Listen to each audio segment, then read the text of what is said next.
welcome to Turn the Page, the official podcast of the Syosset Public Library.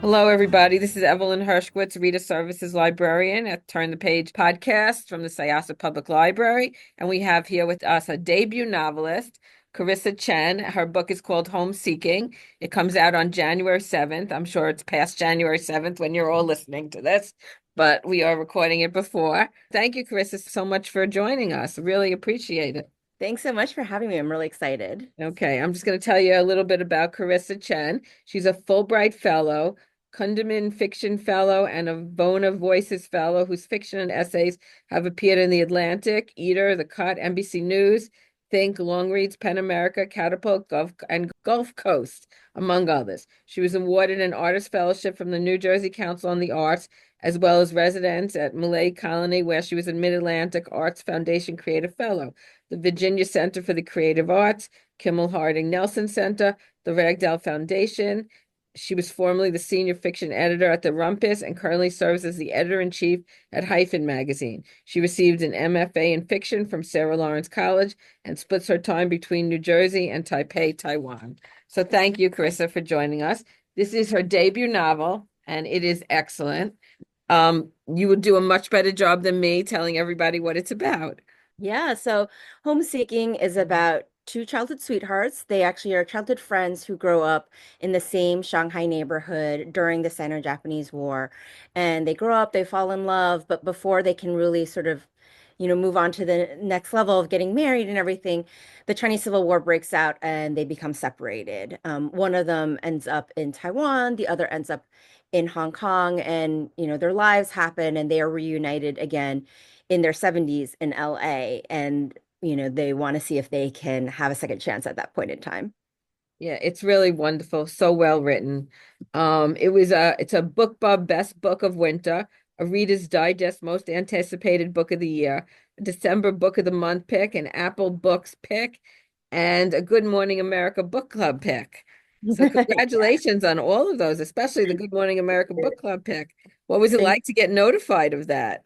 Oh my gosh, it was like a dream come true. It was so funny because I was out that day and I wasn't checking my phone, and I had gotten an email from my publicist, but I hadn't looked at it for hours. And then I was on the drive home, and when I parked, I looked at my phone and there was a text from my publicist being like, check your email. And so I finally checked my email and I was like, oh my gosh. So there's a video of me freaking out. My husband whipped out his phone and started filming me like freaking out about it. It was really exciting. I mean, Definitely. for a debut novel, that's amazing for them to pick that. Yeah, What does that absolutely. entail? I mean, besides them announcing it on national TV, what else Yeah. do you have to do with them? I think we're gonna do a live interview one of these days or in January Hmm. on their weekend segment. And then, there's, just social media things. There's something with like the little free library. So I'm hoping to drop off a copy myself at the little free library near me.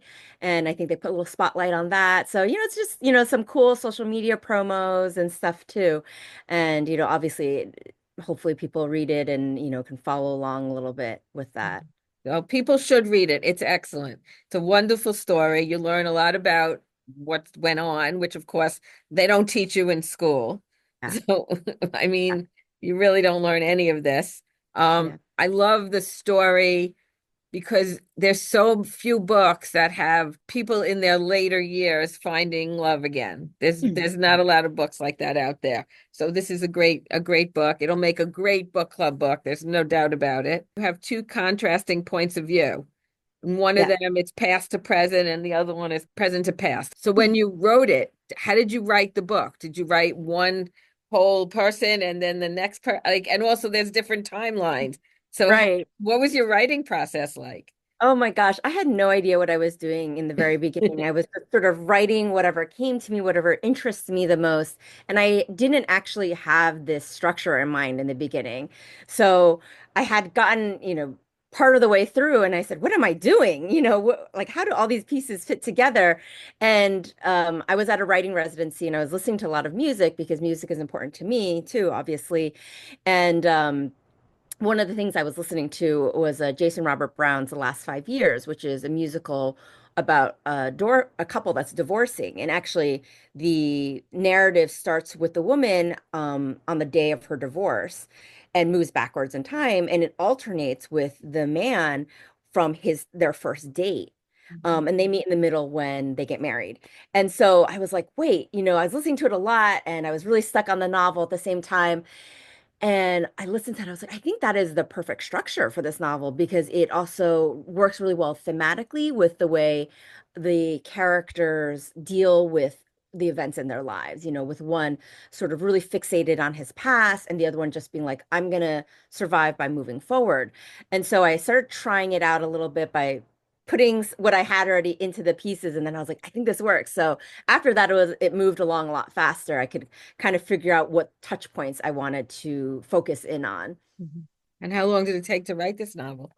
If we are just saying like pen to paper, I think it took about 7 years by the time this book will come out. So, what, if we finished editing the final edits last year, so, I guess 6 years. But I really started doing the research, way before that. So in like, I think I started doing real earnest research in like 2011, but this book was also really inspired by me finding my grandfather's photograph of him crying in front of his mother's grave because he had been separated from his mother when he was 19. And that we found when he had passed away in 2005. Oh, So I had really become really interested in the stories of people like him who had been separated from his family after the Chinese Civil War, way back then. And I started mining, history for these little anecdotes of, heartbreak and trying to figure out what I wanted to do with that. And so I wrote some short stories, but eventually became this novel. oh, okay. Were those short stories published? Yes, yeah, yeah. Excuse me, I'm sorry. Yeah, no, it's great. It's really great. So that was the inspiration. What was your research like? Because there's just so much research in this book. Totally. I did have to do a lot of research and I read a lot of books and a lot of, academic articles and thank God for scholars. But I also was doing a lot of, sort of research into specific people's stories. So not just like the big historical things that were going around, but also I really was interested in the small human moments. So, for instance, one of the things I did was I went to Kinmen, which is an outer island of Taiwan. And from the shores, you can see China. And it was a big military outpost. Okay. And so it was a big military outpost. And one of the things I learned while I was there was that because you could see China from where they were standing, there were soldiers who tried to swim across the strait. And they tried to, because they were like, home is so close, and they just wanted to like come across, and they would drown as a result. Stories like that really affected me. And, that was what I was looking for the most in my research was like, what are the human moments? What are the things that really illustrate sort of the heartbreak and the trauma and like the loss of that time period? You were born here in the United States? Yes, yeah, I was born in New Jersey. Oh, okay. And your family's from where? So both of my parents immigrated from Taiwan when they Okay. were in their teens. So this was obviously like personal to me too, because my grandparents, well, 3 out of 4 of my grandparents were originally from mainland China. They weren't part of the military, but they did come to Taiwan before the Chinese Civil War sort of ended. And so therefore they were separated from their families Oh, for decades. right.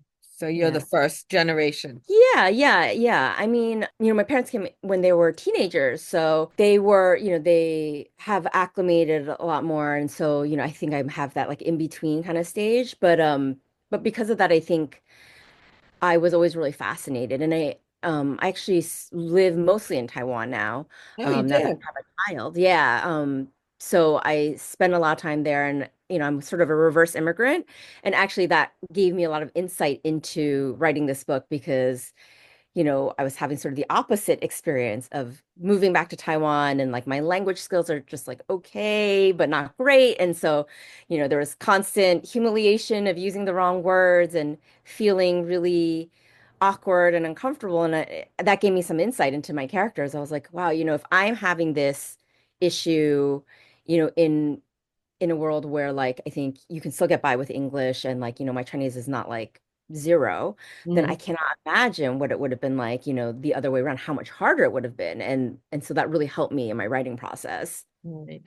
Now, in your research process, what did you find that might have surprised you?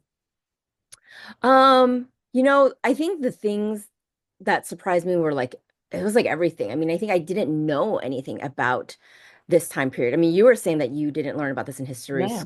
class. I didn't either, and like Right. this is my own family's history. So I knew so little about it that almost everything surprised me. But some of the things that really stuck out were like that story I told you about that soldier. Another thing that didn't quite make it into this book, but one of the things that I learned was that there were military brothels. Um, so that they didn't want the soldiers to harass the local women, and so they had women volunteer to join the army by being prostitutes. And sometimes Gosh. these women would be uh they would be women who had committed crimes, and they were given the option of either No. serving a sentence or serving this military brothel for like a shorter sentence, which is not really a choice. Yeah. um so, that kind of thing like really stuck out. And then, all the stories that were like really heartbreaking, where, another story that really moved me was a story of a boy who was 13, and his mother had sent him off with his school. They were fleeing to like safety, during when the communists were coming. And they thought it was going to be just a short period of time. So she gave him a pomegranate for the journey, and that was a luxury at the time. So he was like, biting into it. And his friend was like, hey, your mom is waving to you. But by the time he kind of looked up, they'd rounded the bend and he missed seeing his mom, Mm. and he never saw her again. Oh, And so, and he moved to Taiwan, and he would say in interviews, he was like, I can never look at a pomegranate again. I can never eat a pomegranate again, because it reminds me of the fact that like, I missed my last chance at seeing my mom. And so just like those kind of things were so much more, I think it was like those little moments were surprising to me because they were so poignant and they were so heartbreaking. And it wasn't heartbreaking like the big traumatic ways that you generally think about, like war stories, but it was like in these little moments that were really, that just like, brought me to tears when I thought about it. so how much time do you spend in Taiwan as opposed to spending here in the United States? Where are you now? I'm actually in New Jersey now because of the Okay. holidays. Yeah. Okay. But so before COVID, I was kind of spending more like half and half. I would come back, every 3 months or so. But after COVID, it obviously became a lot harder to travel. And then I had a child, got married and had a baby. And so, it's a lot harder to come back with a toddler. I have been back a couple of times in the last few years, but it's nowhere as frequent as before. So I'm still more primarily based in Taiwan now. Wow. Does your Yeah. husband have work there? Is that why you're based? Yeah. Yeah. Well, he's Taiwanese. Oh, okay. Yeah, he's Taiwanese. We met in Taiwan, so. Yeah. Okay. Very nice. Now, was any of this based on your family? Yeah, so it was, like I said, it was inspired by my grandfather's story and finding that picture of him, and knowing things like, I found out later that his mom was still calling for him on her deathbed. So, that was definitely part of one of the things that really drove me to write the book. But the details are completely different. It was this story is obviously about someone who joins the army and like this love story, and that was sort of more fabricated because I really wanted to sort of cover the breadth of different kinds of relationships that might have been broken apart. I during my research, I was doing a lot of interviews, and one of the things I found out were like people left behind lovers, they left behind, entire families, they had children, and like it was only once they could go back to China in like the 80s or 90s that their families in Taiwan found out from, their father, like, hey, you actually have siblings. You actually have like, I had a whole nother life before you, and I would like to go back and see them. And people will be like, what? Their mothers might not even have known that their father had another family. So it was loosely, obviously, inspired by my family, but the details are different. Did your family read the book before you put it out? I mean, I did not give it to them before it was published. My mom just finished it, I think, a couple days ago, and okay. I'm a little scared to ask her what she thought. So, I think she's the only one in my family that has read it so far. Okay. I'm sure they'll all read it. Do you have a large family here? I do. Most of my family is here. Uh-huh. My siblings are here, my aunts and everyone, they're all here. Okay. I'm sure they'll be reading it, especially if it's going to be on the Good Morning America TV show. They're going to see it. They're going to see you. They're going to be thrilled with that. Thank you. Now, one of the main characters, he was a musician. Did you have any special connection with any of the songs that he was playing? And you also chose the violin. Why would you choose that instrument since that was more of a Western cultural instrument as opposed to a Chinese instrument? When I was thinking about music, obviously music is really important to me. Like I had said, music actually influenced the structure of this book. But, I was thinking about this character and how he is really connected to his past. And, I think for many people, music is something that really evokes a time and place. And, you might hear a song from when you were a teenager and you're immediately transported back to that feeling, I right? totally get that. Yes, Right. 100%. Yeah, like I hear, from something when I'm 16, I'm like, I remember exactly how I felt at that moment, Right. what I was like at that moment. And so I was thinking about how Hywin is someone who moves through this world very interiorly, and he's looking back a lot, and how music is naturally sort of connected to that. For him, he understands his world through music. He can revisit points in his life through music. And, that's something that was really important to him. Now, why I chose the violin, I don't really have a good reason for that other than that, like, I really like the violin. It's something that I wish I could play myself. And I think it has a very soulful, sort of like human sound. So I think it just kind of, when I was writing, it just sort of popped up and I was like, oh yeah, that seems right for him. Mhm. So that was, the choice of the violin. Now, in terms of music, and a lot of the songs, and there were pieces that I have a very personal connection to.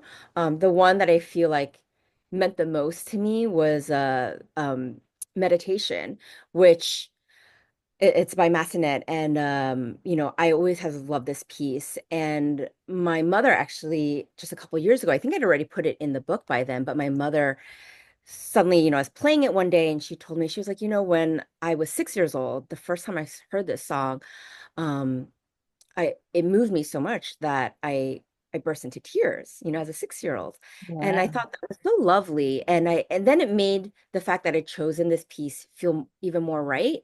And so, not to spoil anything, but there's a pivotal moment in the book where this piece means a lot, and it's has something to do with his mother. And I thought, like, that I had at that moment not chosen the piece that he would play in that moment. But after hearing my mother's story, I was like, that makes sense. This is about mothers and children, and my own mother has such a tender connection to this piece. So I really wanted to put it in there at that point to pay an homage to my own mom and my relationship with her. Right. In doing research, though, did you find that people back then did play the violin in China? I mean, Yeah, absolutely. okay. There was a symphony that Mhm. was very popular in Shanghai at the Okay. time. And I had read a whole book that was amazing. It's called Yellow Music, about sort of the different kinds of music that were popular in Shanghai at the time. It was a very cosmopolitan place. There was, Europeans, and there was obviously Japanese, and there were Chinese, and um, all the different factions where there was Western music and this very vibrant classical music community. But then there were people who like want to go back to folk music, and then there was like the very popular sort of like pop music that was going on. So it was like such a vibrant time for music, and that was one of the things that like I wanted to capture as well. Mhm. Besides for loving and appreciating music, do you play any instruments? I used to play the flute and piano. I stopped when I was like probably 18, so I'm not very good at it anymore other than like basic scales. And I took singing lessons for a while. I love singing. So that's something you never forget to play, thank God. Yeah, So, but exactly. I'm, I wish I could be like at a professional level, and I'm definitely not. Well, it's always fun to do karaoke, right? Yeah, absolutely. I love So, karaoke. who's your favorite character to write? Oh man. You know, I there were so many characters that I loved writing.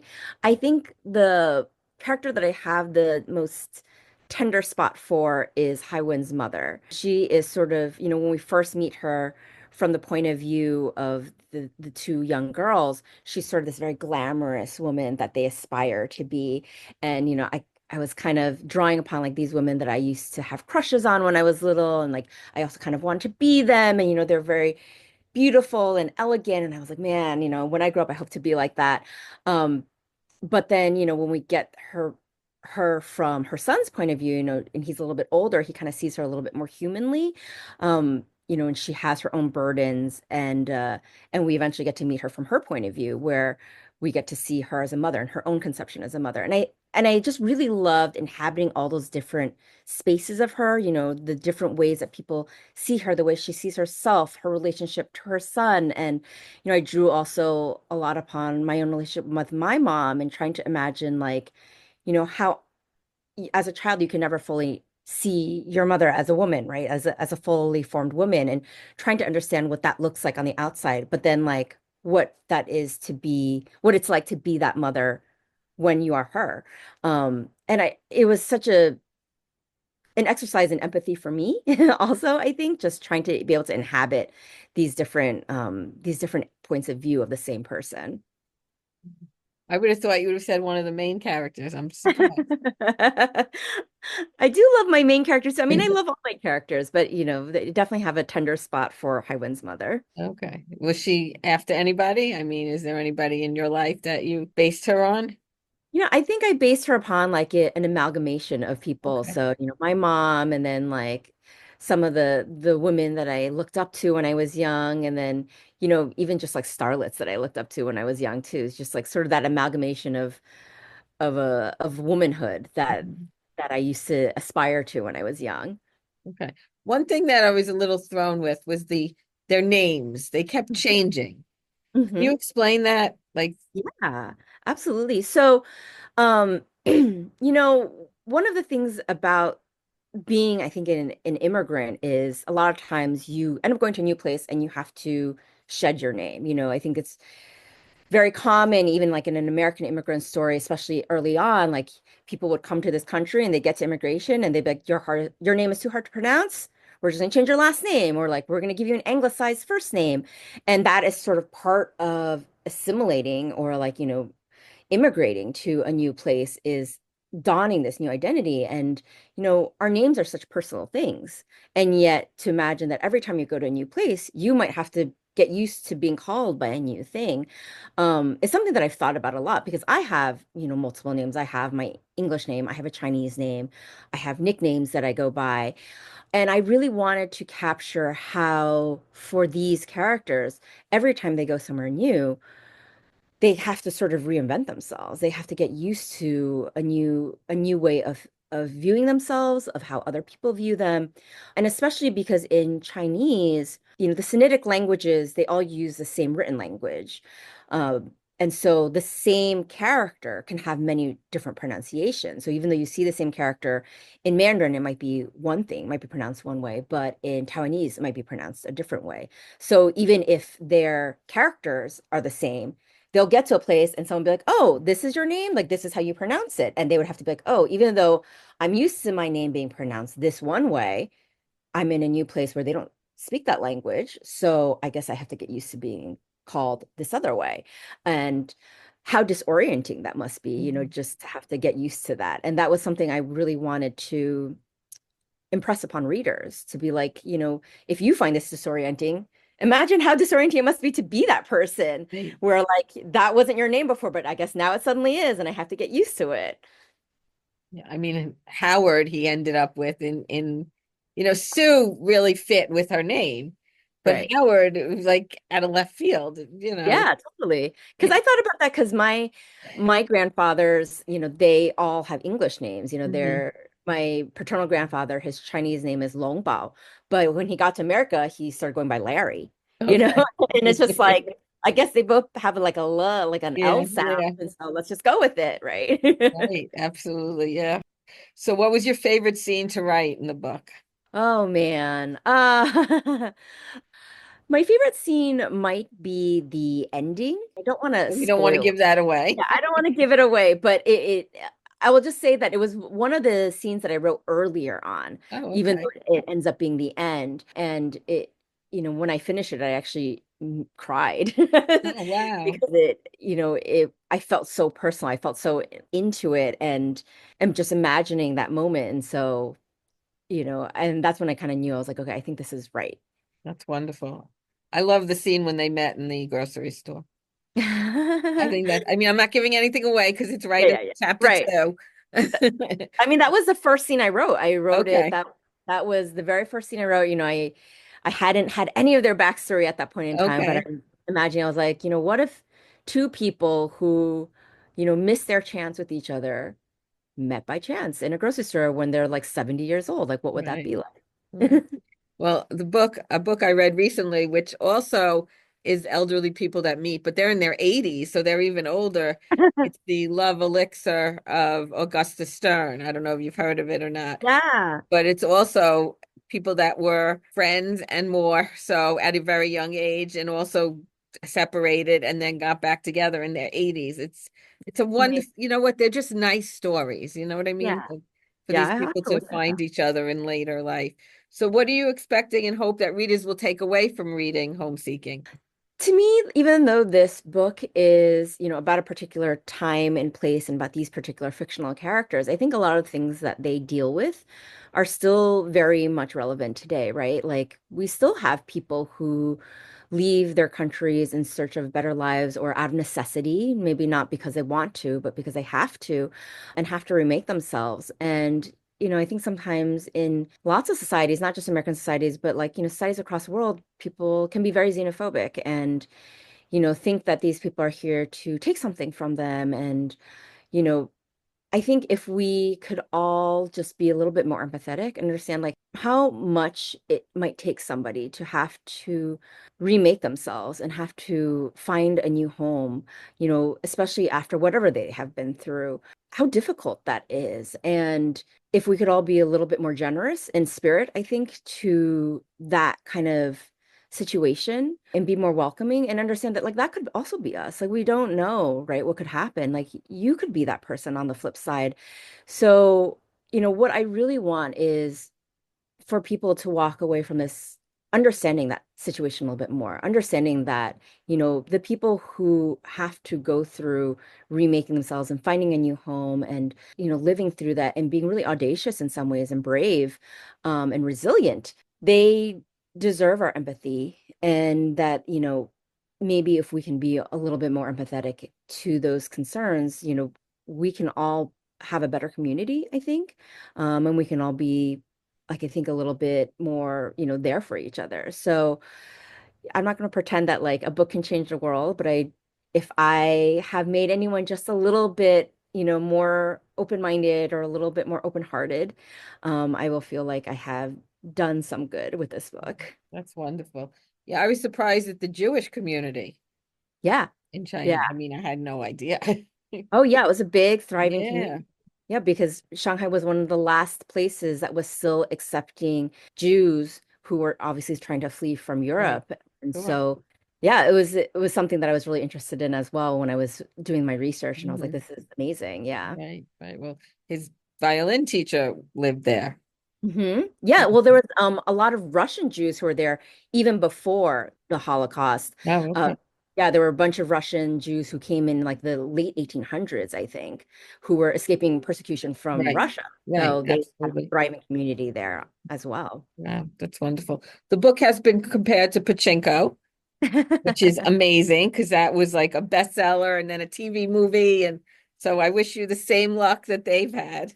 you. Thank you And so also, I much. just want to say, going through some of the reviews, Book Page gave it a starred review. Chen's ability to navigate effortlessly across cultures and eras reflects not only the depth of her research, but also her natural gifts as a storyteller and auspicious debut. That's Book Page. And Kirkus, which doesn't give out stars that often, also gave it a starred review. And it says Chen illuminates the parallels and relationships among key moments in China's recent history, intertwining the macro and micro. She makes readers care deeply about the impact of history in her characters' very private lives. This is historical fiction at its most effective. Beautiful and a compelling novel. That's Kirkus's review. So that must I'm have made you so happy to see those starred reviews. totally. I mean, I know a book can't appeal to everyone, but I'm Mhm. very, very grateful for those reviewers and having read it the way that I intended it. So, you know, I'm just, yeah, I'm very humbled by the experience already so far. And the New York Times, I think it just comes out today. Did you see the Mhm. Times review? I did. I just read it just before Okay. we were on. Yeah. I just found that also. So that's a nice review also. So you're Totally. getting great reviews. Good luck with everything on Good Morning America.